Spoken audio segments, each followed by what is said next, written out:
नमस्कार दोस्तों, आज हम सुनेंगे दीशरू की कहानी। राजा हरिचरण व उनकी रानी हर तरह की सुख सुविधा और वैभव होने के बावजूद दुख में डूबे रहते थे। वजह थी उनका निसंतान होना। यह जानकर कुछ ज्योतिषी राजा के पास आए तो रानी ने अनुरोध किया, हे राजन, इन ज्योतिषियों को अपना हाथ दिखाइए, शायद ये बता सके कि हमारी संतान कब होगी, पुत्र हो या पुत्री। हमारे लिए तो दोनों ही खुशियाँ लाएंगे। रानी की बात मानकर राजा ने एक ज्योतिषी को अपना हाथ दिखाया तो उसने जो कहा उसे सुन राजा और व्यथित हो गया। रानी ने जब जानना चाहा कि उसके हाथ में क्या लिखा है तो वह बोला, मेरी प्रिय रानी, सुनो, लेकिन तुम भी दुखी हो जाओगी। हमारे यहाँ आने वाले समय में तो कोई संतान नहीं होने वाली, पर अगर कभी पुत्र हुआ तो अन्य राज्य हमारे अधीन हो जाएंगे, पर अगर पुत्री हुई तो हमारा राज्य दूसरों के अधीन हो जाएगा, हम बर्बाद हो जाएंगे। कुछ वर्ष बाद रानी गर्भवती हुई तो दोनों की खुशी का ठिकाना न रहा, लेकिन राजा ज्योतिषी की बताई बातें भूला न था। उसी समय राजा को कुछ हाथियों को पकड़ने के लिए दीरारा नामक स्थान पर जाना पड़ा और जाते समय वह रानी को कुछ हिदायतें देकर गया। मेरी प्रिय रानी, अगर तुम्हें पुत्र हुआ तो उसे तुम बहुत ही सावधानी से एक बैंगनी कागज में लपेट देना, पर अगर पुत्री हुई तो तुरंत उसे आवल नाल और अन्य चीजों सहित जमीन में दबा देना। किसी को इस बात का पता नहीं चलना चाहिए। रानी ने कुछ दिनों बाद एक पुत्री को जन्म दिया जो अद्वितीय सुंदरी थी। उसे देखकर रानी की राजा का आदेश मानने की इच्छा नहीं हुई। उसने निश्चय किया कि चाहे जो हो जाए वह राजा से छिपाकर अपनी पुत्री का पालन पोषण करेगी। राजा जब लौटा तब तक 15 वर्ष बीत चुके थे। इस समय तक वह लड़की, जिसका नाम दीशरू था, एक खूबसूरत युवती बन चुकी थी। अगर रानी ने उसे सबसे छिपाकर न रखा होता तो अब तक दूर दूर तक उसकी सुंदरता के चर्चे होने लगते। जब राजा वापस आया तो रानी ने कुछ इस तरह से उसका स्वागत किया, जब आप दूर दीदारा में थे और कोई भी मेरे पास न था, मैंने एक सुनहरी फूल को जन्म दिया, ऐसा फूल जो सबसे सुंदर है। हे राजन, मेरे स्वामी, मेरे प्रियतम। राजा को लगा कि उसके यहाँ पुत्र का जन्म हुआ था। यह सुनकर वह बहुत प्रसन्न हुआ। रानी ने सारे यत्न किए कि राजा और दीशरू एक दूसरे को कभी देखे नहीं, पर नियति में तो कुछ और लिखा था। राजा ने दीशरू को देख लिया और उसकी मानो सांसें ही रुक गई। ऐसा सौंदर्य, इससे पहले इतनी रूपवती और गोरी लड़की मैंने कभी नहीं देखी।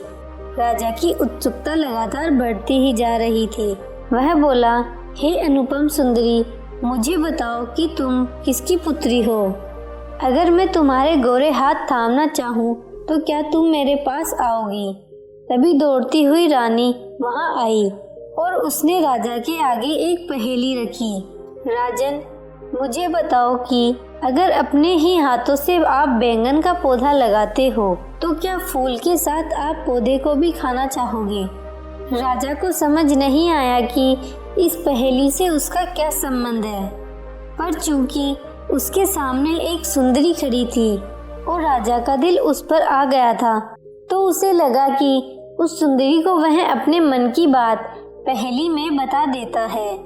वह बोला, हो रानी, जो तुम कह रही हो वह एकदम सही है, लेकिन जब अपने ही हाथों जब आप किसी तुरई को बोते हो तो आप फल के साथ साथ उसकी पत्तियां भी खाते हो। रानी ने यह सुन पूछा, हे राजन, मुझे बताओ, अगर अपने हाथों से आपने मिर्ची बोई है तो क्या फूल के साथ आप पेड़ भी लेना चाहोगे? एक विजयी भाव से राजा बोला, जो तुमने कहा यह भी सच है। हे रानी, पर जब अपने ही हाथों से आप कद्दू बोते हो, आप फल के साथ साथ उसकी लताएं भी खाते हो। वह आगे बोला, पर मेरी रानी, मैं तो बस इस सुंदरी के रूप की प्रशंसा कर रहा हूँ। यह इतनी सुंदर है कि यह मेरी रानी बनने लायक है। हे सुंदरी, तुम्हें इस बारे में क्या कहना है? लड़की की ओर देखते हुए राजा ने पूछा। नहीं नहीं राजन, पर यह तो आपके ही मांस और रक्त का हिस्सा है। गहन पीड़ा से रानी रोने लगी। तब जाकर राजा को पहेली का आश्चर्य समझ आया, पर तब तक तो बहुत देर हो चुकी थी। जिस सुंदरता का वह एकदम दीवाना हो गया था, वह तो उसकी अपनी ही बेटी थी। सदमे में डूबा राजा बोला, मेरा अपना ही मांस व रक्त, ओह ये कैसी दुविधा है। तब तो यह और मैं कभी एक नहीं हो सकते। फिर कैसे मेरी व्यथा शांत होगी? इसे मैं जब जब देखूंगा मेरा दर्द उभर आएगा।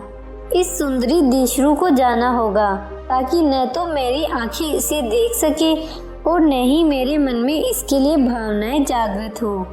लेकिन दीशरू आखिर कहाँ जाए? शर्म व अपमान से उसने कामना की कि वह धूल में मिल जाए, और उसने ईश्वर से कामना की कि उसे वह मौत दे दे। वह किस पर बैठकर जाएगी? अगर उड़ना जानती तो उड़ती हुई राख के साथ उड़ जाती और वहां जाकर गिरती जहां धरती का अंत होता है, या अंतहीन प्रवाह की तरह लगातार बहती और वहां जाकर रुकती जहां पानी समुद्र में जाकर मिल जाता है।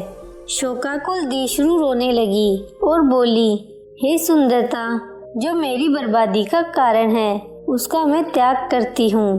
हे पिता, जो मेरे हुए अपमान का कारण है उसे मैं शाप देती हूँ। अपने ही भाग्य से बर्बाद होने के लिए मैं आपको अपनी इस अवस्था का जिम्मेदार ठहराती हूँ। मेरे जाने के बाद आपका सिंहासन छिन जाए। पिताजी, आज के बाद सुंदरता और आपका वंश एक दूसरे के लिए अजनबी के समान होंगे। इस प्रकार एक सुंदरता अपमानित हुई, सुंदरता के लिए रोई। इस प्रकार सुंदरता के लिए सुंदरता का शाप फूटा। और जब दीशरू अपनी यात्रा पर निकली तो उसके चांदी के आंसू वहां टपके। मेरी पुत्री मत जाओ। पछतावे और दुख में डूबा राजा अपनी बाहें फैलाता हुआ रोने लगा। अब तक उसे अपनी गलती का एहसास हो गया था। दीशरू, मेरी पुत्री मत जाओ। रानी भी रोने लगी और साथ में सारे नौकर, सारी प्रजा और यहाँ तक कि सारे पशु रोने लगे। रुक जाओ प्यारी दीशरू, रुक जाओ, उन्होंने प्रार्थना की। लेकिन दीशरू अब वहाँ नहीं रुक सकती थी। इस तरह वह सबसे दूर, वहाँ से बहुत दूर अकेली ही चली गई, और वह कहाँ गई किसी को नहीं पता। दुखी स्वर में सब उसे सुखी रहने की दुआ देने लगे। उसकी पुण्य आत्मा अब शांति से रहे, क्योंकि स्वर्ग से रानी उसे लाई थी। रानी की प्यारी बेटी वापस स्वर्ग में चली गई।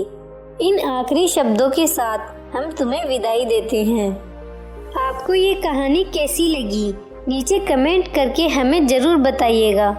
अगर आपको ये कहानी पसंद आई हो तो अपने दोस्तों के साथ ज़रूर शेयर करें, और ऐसी ही प्यारी कहानियाँ सुनने के लिए हमारे YouTube चैनल को सब्सक्राइब करें। धन्यवाद।